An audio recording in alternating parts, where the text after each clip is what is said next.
வணக்கம். ஆகாஷவாணி.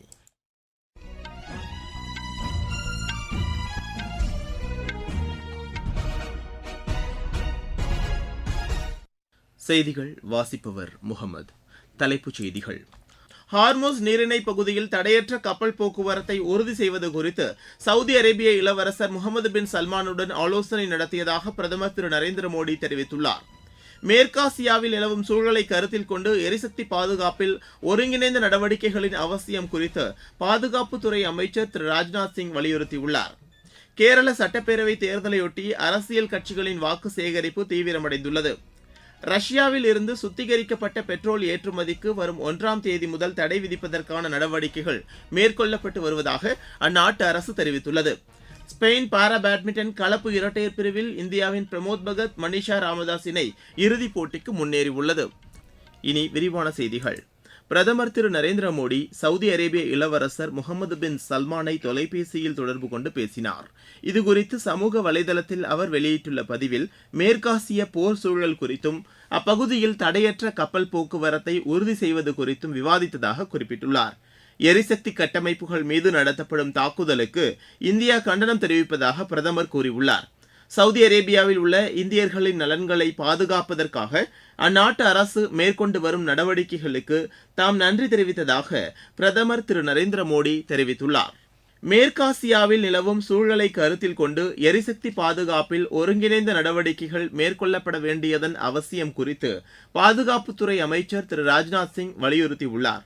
புதுதில்லியில் நடைபெற்ற பல்வேறு அமைச்சகங்களுக்கு இடையேயான ஆலோசனைக் கூட்டத்தில் கலந்து கொண்டு பேசிய அவர் இதனை தெரிவித்தார். போர் பதற்றத்தை உன்னிப்பாக கவனித்து நாட்டின் எரிசக்தி பாதுகாப்புக்கு தேவையான நீண்டகால அடிப்படையிலான நடவடிக்கைகளை மேற்கொள்ளுமாறு அதிகாரிகளுக்கு அவர் அறிவுறுத்தினார்.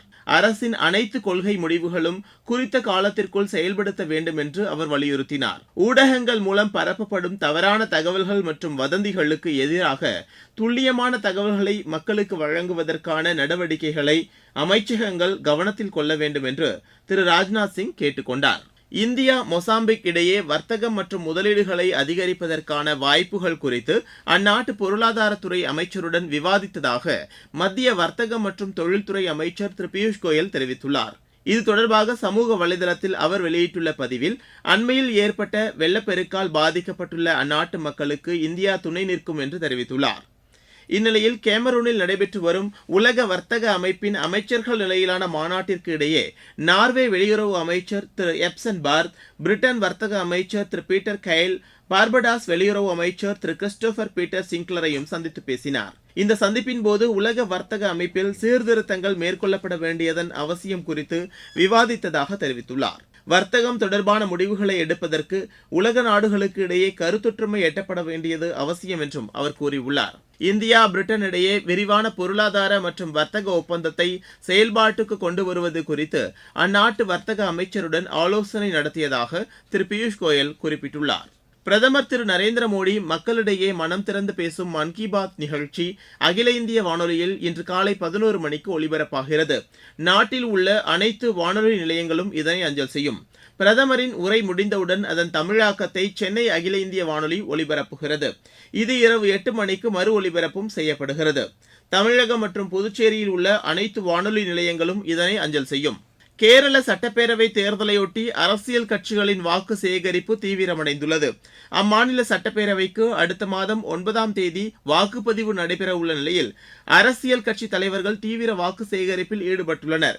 பாலக்காடு மற்றும் திருச்சூரில் நடைபெறும் தேர்தல் பொதுக்கூட்டங்களில் பிஜேபி மூத்த தலைவரும் பிரதமருமான திரு நரேந்திர மோடி இன்று தேர்தல் பிரச்சாரம் மேற்கொள்கிறார். மார்க்சிஸ்ட் கம்யூனிஸ்ட் கட்சியின் மூத்த தலைவரும் அம்மாநில முதலமைச்சருமான திரு பினராயி விஜயன் பாலக்காடு மாவட்டத்தில் உள்ள 4 சட்டப்பேரவை தொகுதிகளில் பிரச்சாரம் மேற்கொள்கிறார். காங்கிரஸ் கட்சியின் மூத்த தலைவரும் அம்மாநில எதிர்க்கட்சி தலைவருமான திரு சதீஷன் எர்ணாகுளம் மாவட்டத்தில் சட்டப்பேரவை தொகுதிகளில் பிரச்சாரம் மேற்கொள்கிறார். கேரளாவில் உள்ள 140 சட்டப்பேரவை தொகுதிகளில் மொத்தம் 890 வேட்பாளர்கள் போட்டியிடுகின்றனர். இந்த தேர்தலில் 2,71,00,000 வாக்காளர்கள் வாக்கு செலுத்த தகுதி பெற்றுள்ளனர். இதனிடையே புதுச்சேரியில் தேர்தலுக்கு பிந்தைய கருத்து கணிப்பை வெளியிடுவதற்கு தடை விதிக்கப்பட்டுள்ளது. இது தொடர்பாக புதுச்சேரி தலைமை தேர்தல் அதிகாரி திரு பி ஜவஹர் வெளியிட்டுள்ள அறிக்கையில் இந்த தடை ஏப்ரல் 9ஆம் தேதியில் இருந்து ஏப்ரல் 29ஆம் தேதி வரை அமலில் இருக்கும் என்று தெரிவித்துள்ளார். தேர்தல் நடத்தை விதிமுறைகளை மீறுவோர் மீது கடும் நடவடிக்கை எடுக்கப்படும் என்று திரு ஜவஹர் தெரிவித்துள்ளார். இதனிடையே மேற்கு வங்கத்தில் உள்ள அனைத்து சட்டப்பேரவை தொகுதிகளிலும் காங்கிரஸ் போட்டியிடும் என்று அக்கட்சி அறிவித்துள்ளது. நீங்கள் கேட்டுக்கொண்டிருப்பது ஆகாஷ்வாணியின் செய்தி அறிக்கை.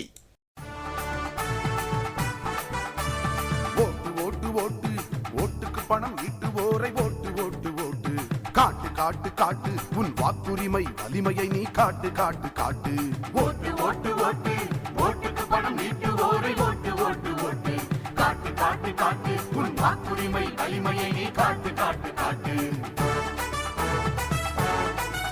எந்த வடிவத்திலும் இலவசங்கள் ஏற்காதே, பல்லை எண்ணிக்கின்ற பரிசுகளை தீண்டாதே, கொஞ்சலுக்கு கொஞ்சமும் நீ மயங்காதே, எந்த மிரட்டலுக்கும் எப்போதும் அஞ்சாதே.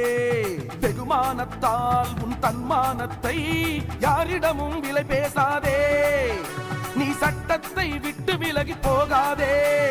ஓட்டுக்கு பணத்தை நீட்டுவதும் குற்றமே, நோட்டுகளை கை நீட்டி வாங்குவதும் குற்றமே. ரஷ்யாவில் இருந்து சுத்திகரிக்கப்பட்ட பெட்ரோல் ஏற்றுமதிக்கு வரும் 1ஆம் தேதி முதல் தடை விதிப்பதற்கான நடவடிக்கைகள் மேற்கொள்ளப்பட்டு வருவதாக அந்நாட்டு அரசு தெரிவித்துள்ளது. இது தொடர்பாக அந்நாட்டு துணை பிரதமர் திரு அலெக்சாண்டர் நோவோக் கச்சா எண்ணெய் ஏற்றுமதி எவ்வித பாதிப்புமின்றி தொடர்ந்து நடைபெறும் என்று தெரிவித்துள்ளார். பெட்ரோலிய பொருட்களுக்கான உள்நாட்டு விநியோகத்தை தடையின்றி பராமரிக்க ஏதுவாக இந்த நடவடிக்கை மேற்கொள்ளப்பட்டுள்ளதாக அந்நாட்டு அரசு தெரிவித்துள்ளது. வடகிழக்கு மாநிலங்கள் வளரும் நாடுகளுக்கு இடையேயான பாலமாக திகழ்கிறது என்று மத்திய அமைச்சர் திரு ஜோதிராதித்ய சிந்தியா குறிப்பிட்டுள்ளார். புதுதில்லியில் நேற்று நடைபெற்ற நிகழ்ச்சி ஒன்றில் கலந்து கொண்டு பேசிய அவர், இந்தியா வளரும் நாடுகளுடன் பொருளாதார மற்றும் கலாச்சார பரிமாற்றத்தை வலுப்படுத்துவதற்கான முயற்சிகள் தொடர்ந்து மேற்கொள்ளப்படும் என்று கூறினார். வடகிழக்கு மாநிலங்களின் வளர்ச்சிக்கு தேவையான நடவடிக்கைகள் தொடர்ந்து மேற்கொள்ளப்பட்டு வருவதாக திரு ஜோதிராதித்ய சிந்தியா தெரிவித்தார். வடகிழக்கு மாநிலங்களில் ஒரு சில இடங்களில் இன்று இடி மின்னலுடன் கூடிய கனமழைக்கு வாய்ப்புள்ளதாக வானிலை ஆய்வு மையம் தெரிவித்துள்ளது. தில்லி, ஹரியானா, சண்டிகர், இமாச்சல் பிரதேஷ், பஞ்சாப் மற்றும் ராஜஸ்தானின் ஒரு சில இடங்களில் அடுத்த 2 நாட்களுக்கு மிதமான மழைக்கு வாய்ப்புள்ளதாக அந்த மையம் கூறியுள்ளது. ஜம்மு காஷ்மீர், லடாக், கில்ஜித் பாகிஸ்தான், முசாரபாத் ஆகிய பகுதிகளிலும் இதே நிலை நீடிக்கும் என்று அந்த மையம் தெரிவித்துள்ளது. இதனிடையே பீகார், மத்திய மகாராஷ்டிரா, மராத்வாடா, ஒடிசா, தெலங்கானா, உத்தரகாண்ட் மற்றும் மத்திய பிரதேசத்தின் ஓரிரு இடங்களில் பலத்த சூறைக்காற்று வீசக்கூடும் என்று வானிலை ஆய்வு மையம் தெரிவித்துள்ளது. இந்நிலையில் வடமேற்கு இந்தியாவில் அதிகபட்ச வெப்பநிலை 2 முதல் 4 டிகிரி செல்சியஸ் வரை அதிகரிக்கக்கூடும் என்று வானிலை ஆய்வு மையம் கூறியுள்ளது. ஸ்பெயின் பாரா பேட்மிண்டன் போட்டியில் ஆடவர் ஒற்றையர் பிரிவில் இந்தியாவின் நவீன் சிவகுமார், பிரமோத் பகத், நிதேஷ் குமார், மகளிர் ஒற்றையர் பிரிவில் இந்தியாவின் மனிஷா ராமதாஸ், துளசிமதி முருகேசன் ஆகியோர் இறுதிப் போட்டிக்கு முன்னேறியுள்ளனர். ஆடவர் இரட்டையர் பிரிவில் இந்தியாவின் பிரமோத் பகத், சுகந்த் கடம் இணையும், நவீன் சிவகுமார், சூரியகாந்த் யாதவ் இணையும் இறுதிப் போட்டிக்கு முன்னேறியுள்ளது. கலப்பு இரட்டையர் பிரிவில் இந்தியாவின் நிதேஷ் குமார், துளசிமதி முருகேசன் இணை, பிரமோத் பகத், மனிஷா ராமதாஸ் இணை இறுதிப் போட்டிக்கு முன்னேறியுள்ளது. அகமதாபாத் சர்வதேச டென்னிஸ் போட்டியில் இந்தியாவின் சித்தார்த் ராவத் இறுதி ஆட்டத்திற்கு முன்னேறியுள்ளார். ஆடவர் ஒற்றையர் பிரிவு அரையிறுதி ஆட்டத்தில் அவர் 7-6, 6-3 என்ற செட் கணக்கில் இத்தாலியின் அலெக்சாண்டர் பிந்தாவை வென்றார். ஆடவர் இரட்டையர் பிரிவில் இந்தியாவின் அபினவ் சஞ்சீவ், மணிஷ் சுரேஷ்குமார் இணையும் இறுதி ஆட்டத்திற்கு முன்னேறியுள்ளது. 20 வயதுக்குட்பட்டோருக்கான தெற்காசிய கால்பந்து சாம்பியன் போட்டியில் இந்தியா, பங்களாதேஷ் அணிகளுக்கு இடையேயான ஆட்டம் டிராவில் முடிந்தது. மாலத்தீவில் நடைபெற்ற இப்போட்டியில் இரு அணிகளும் தலா ஒரு கோல் அடித்தனர். IPL கிரிக்கெட் போட்டியில் பெங்களூரு அணி 6 விக்கெட் வித்தியாசத்தில் ஹைதராபாத் அணியை வென்றது. பெங்களூருவில் நேற்று நடைபெற்ற ஆட்டத்தில் முதலில் பேட் செய்த ஹைதராபாத் அணி நிர்ணயிக்கப்பட்ட 20 ஓவரில் 9 விக்கெட் இழப்பிற்கு 201 ரன் எடுத்தது. 202 ரன் எடுத்தால் வெற்றி என்ற இலக்குடன் ஆடிய பெங்களூரு அணி 15.4 ஓவரில் 4 விக்கெட் இழப்பிற்கு 203 ரன் எடுத்து வெற்றி பெற்றது.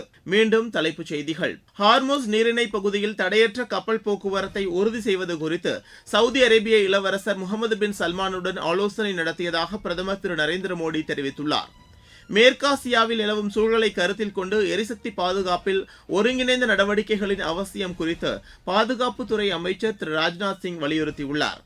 கேரள சட்டப்பேரவை தேர்தலையொட்டி அரசியல் கட்சிகளின் வாக்கு சேகரிப்பு தீவிரமடைந்துள்ளது. ரஷ்யாவில் இருந்து சுத்திகரிக்கப்பட்ட பெட்ரோல் ஏற்றுமதிக்கு வரும் 1ஆம் தேதி முதல் தடை விதிப்பதற்கான நடவடிக்கைகள் மேற்கொள்ளப்பட்டு வருவதாக அந்நாட்டு அரசு தெரிவித்துள்ளது. ஸ்பெயின் பாரா பேட்மிண்டன் கலப்பு இரட்டையர் பிரிவில் இந்தியாவின் பிரமோத் பகத், மனிஷா ராமதாஸ் இணை இறுதிப் போட்டிக்கு முன்னேறியுள்ளது. இத்துடன் இந்த செய்தி அறிக்கை நிறைவடைகிறது.